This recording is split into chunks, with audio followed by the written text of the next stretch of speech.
Fellow Ghanaians, good evening. It is a privilege for me once again to come into your homes to speak to you about the state of our common battle against the pandemic of the coronavirus that is affecting all parts of the world, including our own. Exactly a week ago, I announced the lifting of restrictions on movement of persons resident in Accra, Kumasi, Tema, and Kaswa.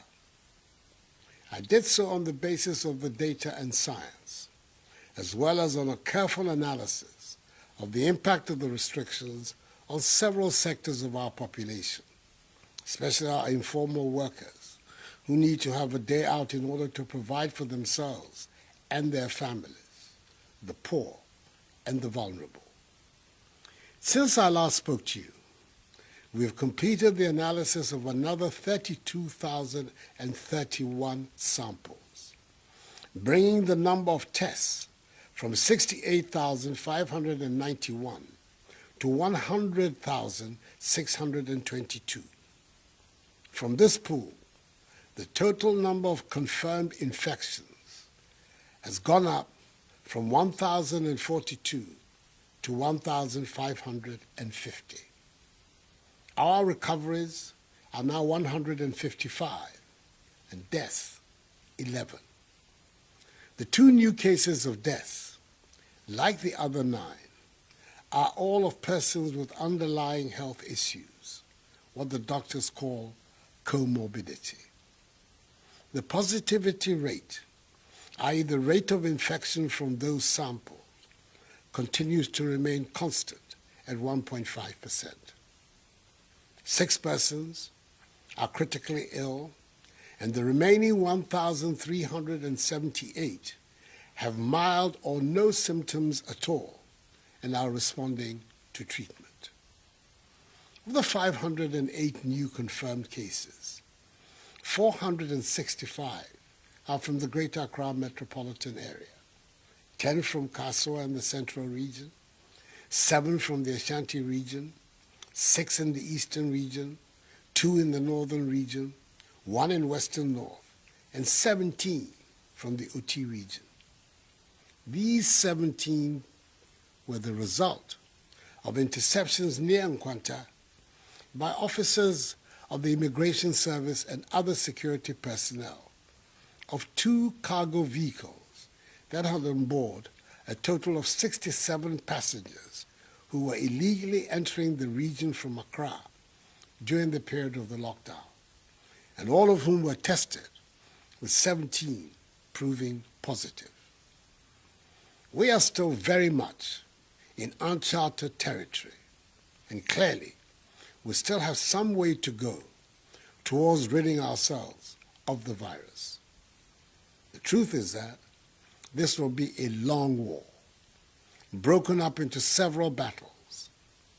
Indeed, we registered a modest success in the important battle to trace and test many of the persons who had come into contact with infected persons, and we cannot and will not rest on our laurels. We will not let our guard down as the fight against this virus has to progress. We will pursue vigorously our strategy of enhanced 3 T's, i.e. tracing and testing to allow us to identify infected persons and isolating and treating them. It is the surest way to root out the virus. Our efforts will remain constant, as will our abiding faith in the Almighty and our determination to defeat the virus.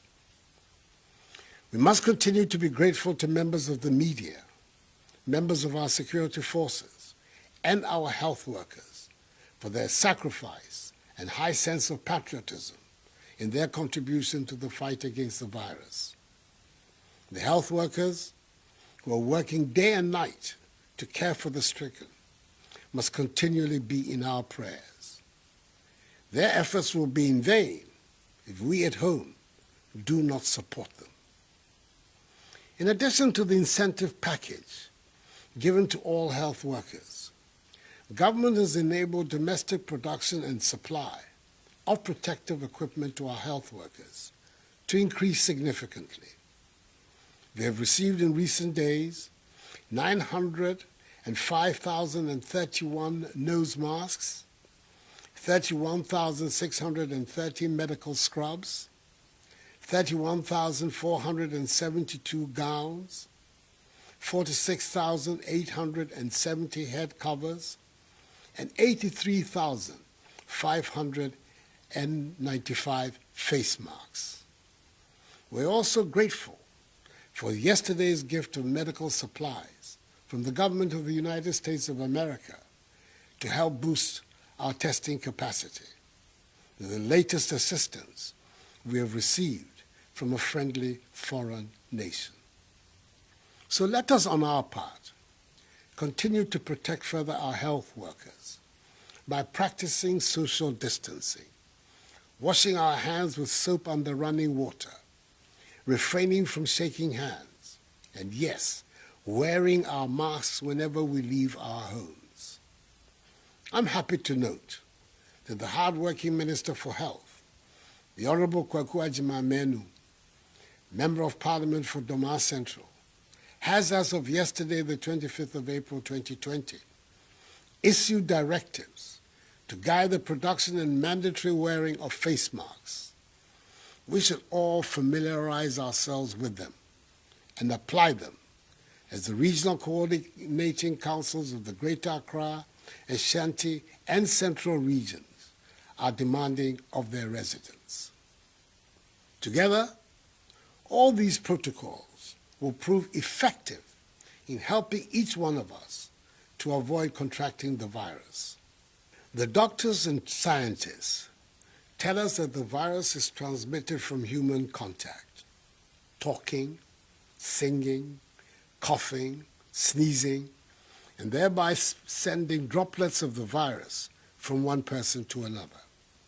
That is why each one of us must strictly adhere to these directives.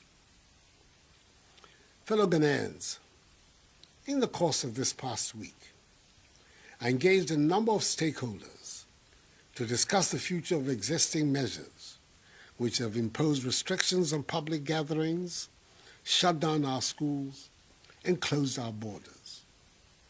I met with the chairperson and members of the Council of State, the president and members of the Standing Committee of the National House of Chiefs, representatives of organized labor, that is the leadership of the Trades Union Congress, the leadership of the Christian community, the leadership of the Muslim community, the president and executive committee of the Ghana Medical Association, representatives and leaders of the media, and the leadership of the National Union of Ghana Students, NUCS, and its affiliated associations. The strong consensus that emerged from these and other consultations is that the existing measures must be maintained for now until we have a firm grip on the movement of the virus. This consensus is supported by data and science, and I'm also very much of this view. I have accordingly, by executive instrument, extended for another 2 weeks the suspension of all public and social gatherings, as set out in Executive Instrument number 64 of 15th March 2020, effective tomorrow, 1 a.m., Monday, the 27th of April.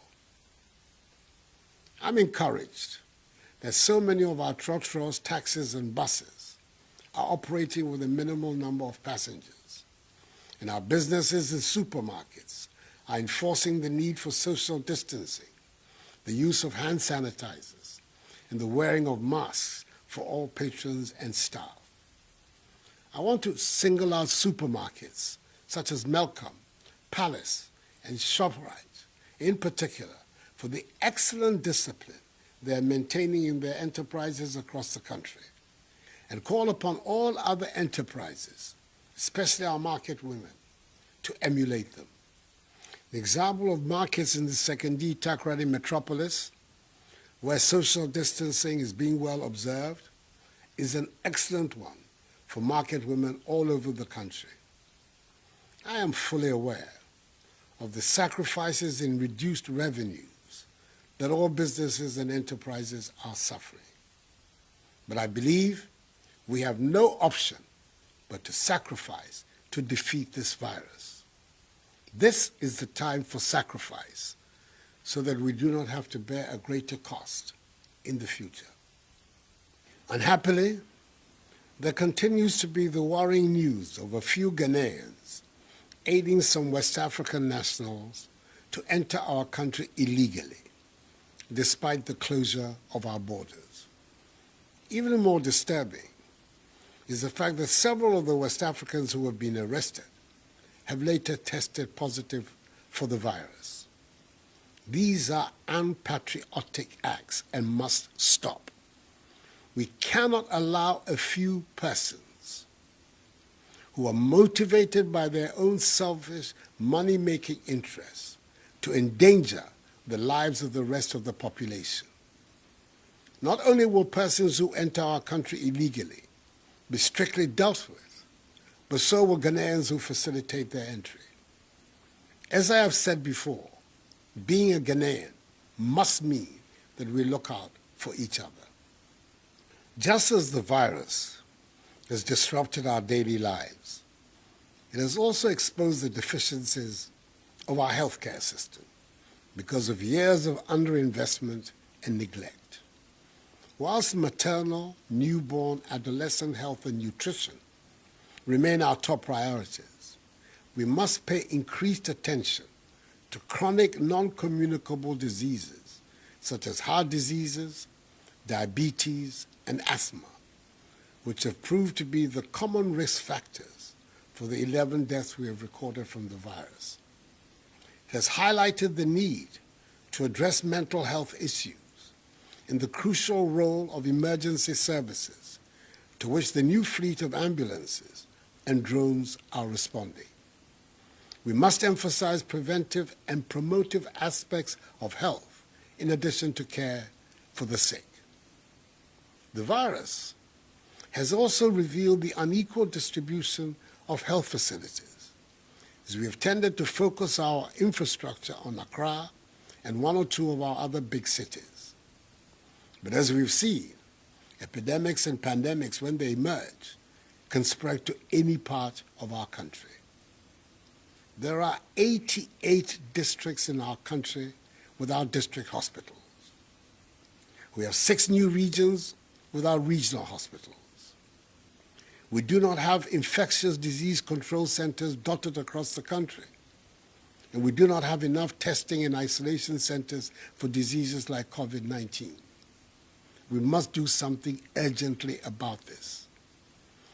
That is why government has decided to undertake a major investment in our healthcare infrastructure, the largest in our history.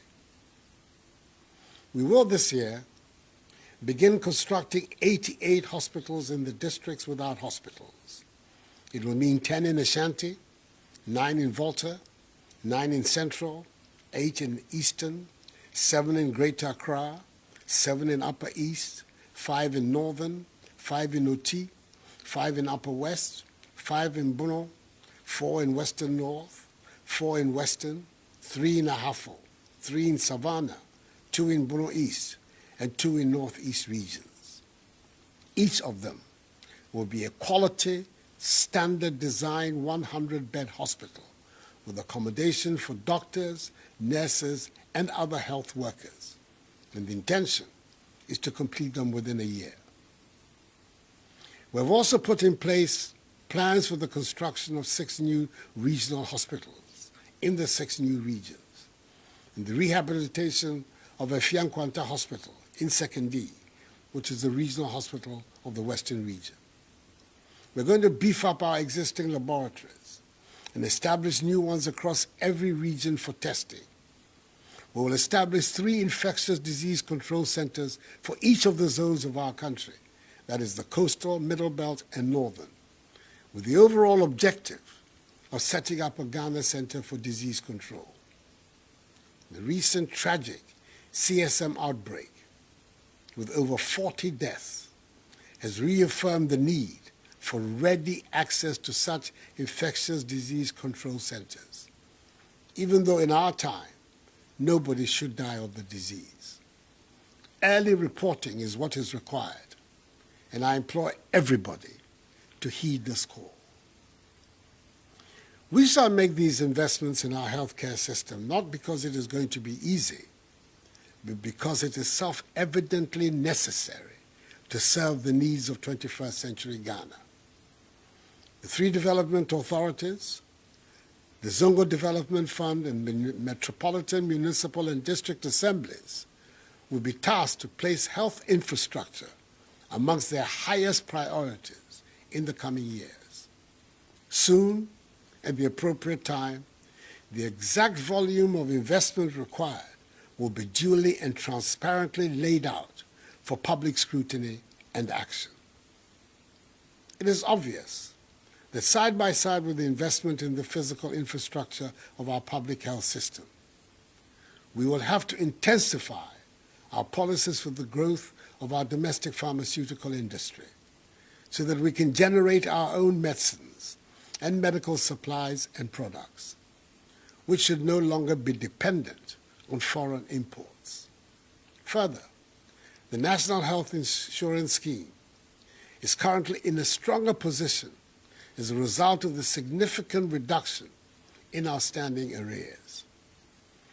It is my hope and expectation that this expanded and empowered public health system will be the most enduring legacy of the pandemic.